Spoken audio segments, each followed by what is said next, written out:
There is a long pause before my brother's reply, which leads me to believe he keeps a secret. Edward continues, I've heard the priests are in waiting, praying day and night for the appointed time of the deliverer. Who is this deliverer to be? Father's drinking has really gotten to you, my poor brother. Believing he may have been offended, Edward pauses after he sees I do not react. My brother feels compelled to continue. I think he's gotten to us all here. No one can get very close to him anymore. Tell me more of our deliverer. I need to hear it, particularly at times like these. Well, no one knows when he is to come. But my hope is at the appointed time he'll bring back purity to the people and restore the kingdom with his wise words and actions. Boy, I'd sure like to meet him.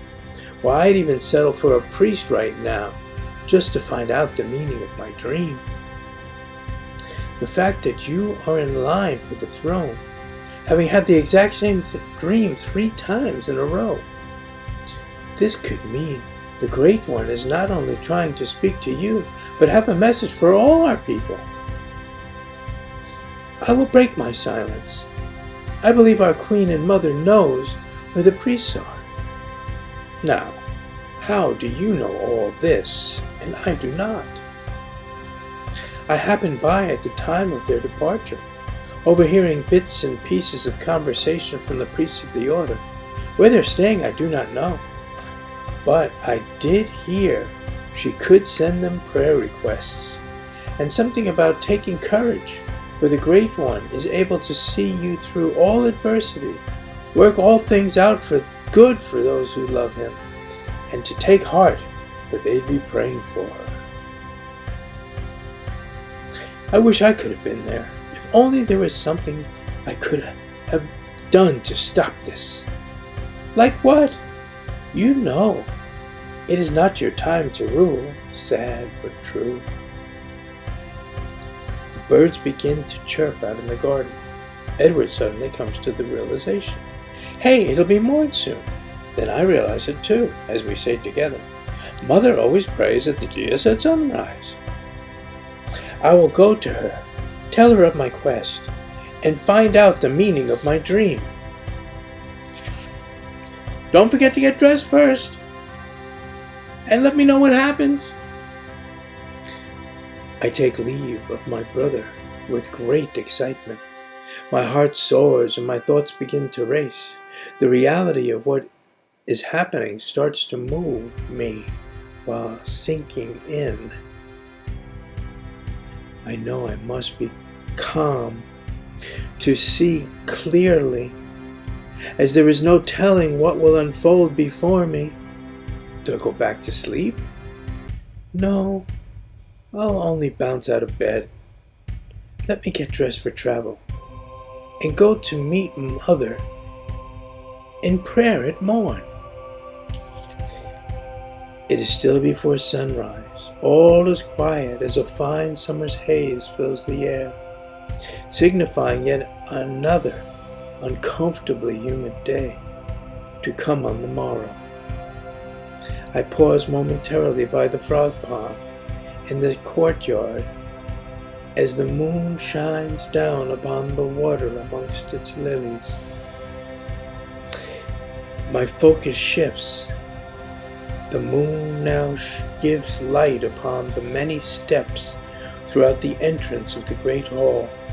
Beams of moonlight come through the castle window. Upon entering the hall, all sounds of the croaking frogs fade away. Meeting with Mother in prayer at morn has my full attention. I pass through the moonbeams and come to the opening of a long corridor. Torches now light my way. For some reason, memories from my past, thoughts I haven't had of in years, surfaces. They come and swarm my mind. I continued to walk. I recall at age 4 how my mother's growing belly told tale I was not going to be an only child anymore. After my 5th birthday, Mother gave birth to Edward. I was excited about having a younger brother from the start. Later on, when I saw how much attention he was getting, I wasn't so sure anymore. I approached some long, smooth stone steps that meet with the wall as they curve to where they begin their ascension. More thoughts come. I remember the attention my brother was getting was no fault of his own. I was able to draw closer to him after this. I watched my brother grow from babe unto child, boy to man. I wondered all the while, what was this friendly little fellow going to become?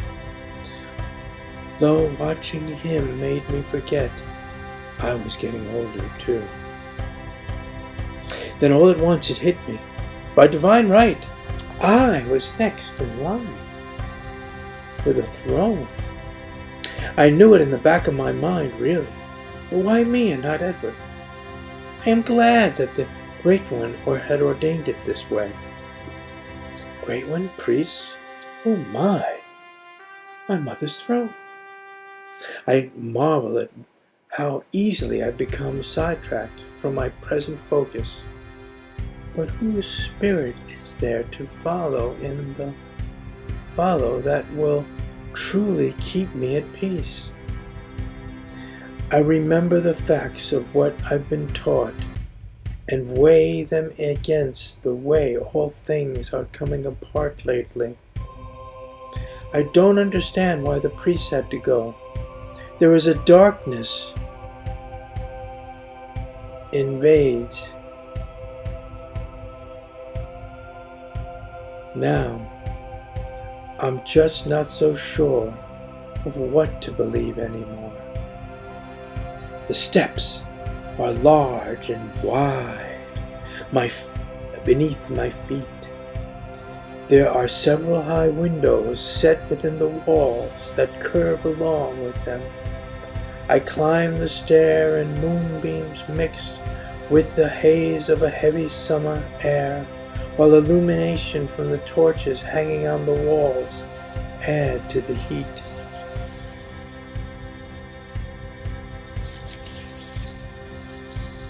Beads of sweat roll down my face to the discomfort. It is added to me, but I pay them no mind. I am nearing my destination.